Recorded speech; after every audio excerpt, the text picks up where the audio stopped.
news. Iggy Pop has been a rock legend for 30 years. Now he's releasing his 17th album, Naughty Little Doggy. In the first part of an exclusive interview, Toby Amy's met the man behind the myth. He's 48 years old and still a wild child. Iggy Pop is the man who's largely credited for making punk happen, which he wasn't too happy about at the time when Rolling Stone reviewed his first album. And then they said, "This is the sound of punks cruising for burgers." Like, what do you mean, punks? What do you mean, punk? F you, you know? F you. Come on, mother. I'll kill you. And I felt like that, really, really angry and hurt. Obviously, later it became convenient to me, because under that name, people checked out my music. And people did check out his music, and Iggy Pop gained a reputation for being a formidable and highly original performer. One night out in LA, I met a Mexican. Is there a danger of your personality overshadowing the music? Music comes from your personality, and I pretty much just do what I want to based on feeling. I feel it first, and then sniff around it, and kind of get in deeper and deeper, and sometimes up on the way there, and do something where later I go, oh, this is really bad. I don't feel good about this anymore. How do I extract myself from it, et cetera, et cetera. Most likely to succeed, 9th grade. I've never, ever felt satisfied that, okay, I'm it. I never felt that, ever. Did you ever feel I'm there? Oh, yeah, most of the time. Yeah, sure. Yeah, that's a good point. Yeah, sure. Yeah, when things are clicking right and something's coming back and forth, and a lot of times I don't know I'm there, and then later I realize, oh, I was there. That happens a lot too.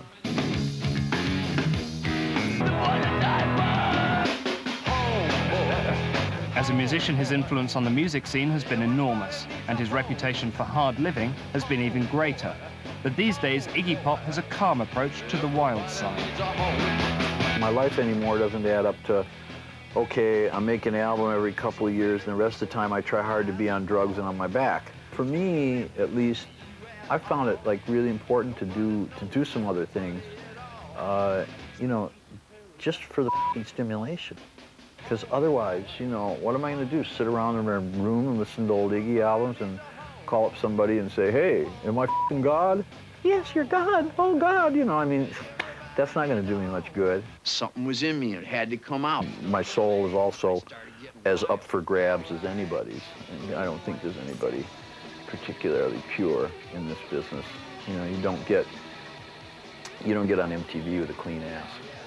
And on the next edition of News at Night, part 2 of our exclusive interview with Iggy Pop, where he talks about his energetic live performances.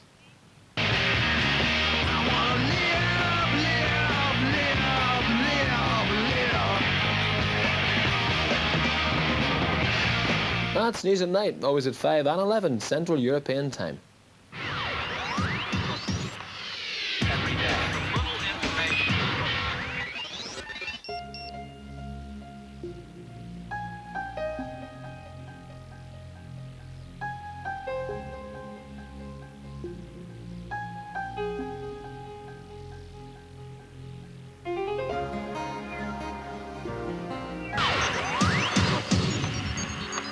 Hello there, I'm John Cairns, and this is the News at Night. On tonight's show, Jon Bon Jovi is lost for words. The race is on for Bad Religion. And Iggy Pop shows us his lust for life. But first, Take That have pulled out of a TV performance scheduled to happen in Paris at the weekend. The band cancelled after discovering that coach companies were advertising travel packages to UK fans. Take That felt it was leading people to believe that their appearance was for a concert and not just a 3-minute performance. Now, how would you fancy a kiss from Jon Bon Jovi? Well, all you have to do is return some very important lost property. John lost his notebook on the set of his new movie, The Leading Man, and is very anxious to get it back, as it contains song ideas for a forthcoming album. John said, and I quote, "If someone was to find the book, I'd be so grateful to get it back, I would kiss them on the lips." Bad Religion are back in the charts with their 9th album, The Grey Race, and the band still seem to be holding on to their punk rock roots. Up upcoming British tour. Now, if you were watching yesterday's show, you would have heard that Iggy Pop has a new album, Naughty Little Doggy. And in the second part of our exclusive interview, Iggy tells Toby Amies about his plans for the future.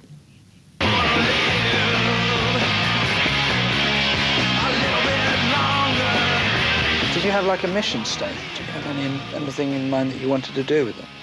With The record? fast food. I wanted to make it, I wanted it to be like quick and should be fun to listen to, should make me go like this, should make me smile when I hear it, and I should feel real good about the words, and when I'm not smiling, if it's more like something with more of another emotion, I should feel a wave of emotion when I hear it. That's what I was after, and get it in and get it out, so it's not a bloody 75-minute trial to listen to. So that's what I was going for. Who's going to buy it? I don't know who's going to buy it or if anybody's going to buy it. The only part I worry about is like, how can I make another record? That's what the money part means to me. How can I make another one? And another one, and another one, and so on and so on. Among those next records, Iggy Pop is considering going back into the studio to work with his old band, the legendary Stooges. So you don't think it'd be flogging a dead horse then? Creatively, working with the Stooges? I have no idea. I don't know. It might be, it might not. I just don't know. Do I just want to have somebody in my life that is really important and we did something together and la-di-da-di-da, and then totally throw that away, have that trail off totally into oblivion, and then have there be no sort of thread, no humanity in the thing? That bothers me. That was the level on which Scotty approached it, but it was more like, well, hey man, like we could have a reunion, just like that more, hey, I mean, we can play, you want to do blues, we can play blues, you want to rock, we can rock, hey man, it's more like that, but that's what the guy was trying to say to me, so.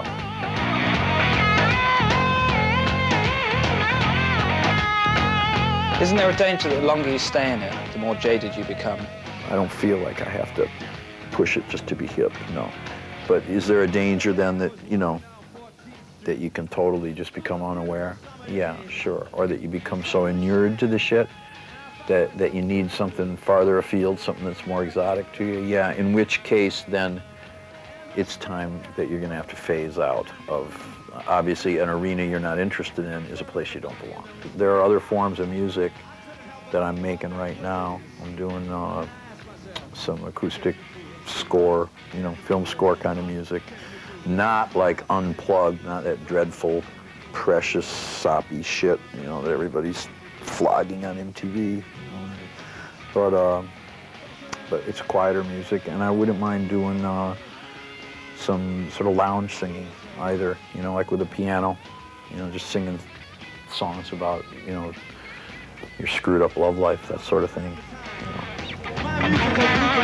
And apart from being a die-hard punk and piano-playing lounge lizard, Iggy Pop has also realized there's a lot of cash to be made by just being yourself. The United States of America.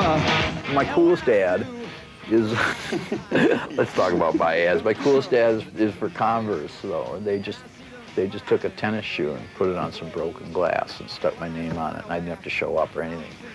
So that was really good, and I liked that because it's like a nye at all the Americans. So, Iggy, did you bring along the broken glass tonight? You've mutilated yourself and abused yourself, It's corporate now, mother. Kiss my ass. Brian. Well, that's it for tonight's News at Night, where John Bon Jovi was lost for words and Bad Religion raced across Germany. On tomorrow's show, Toby Amies goes undercover as a special agent to investigate life from other worlds. I think I was taken by something out of the ordinary, be it aliens from outer space or from another dimension.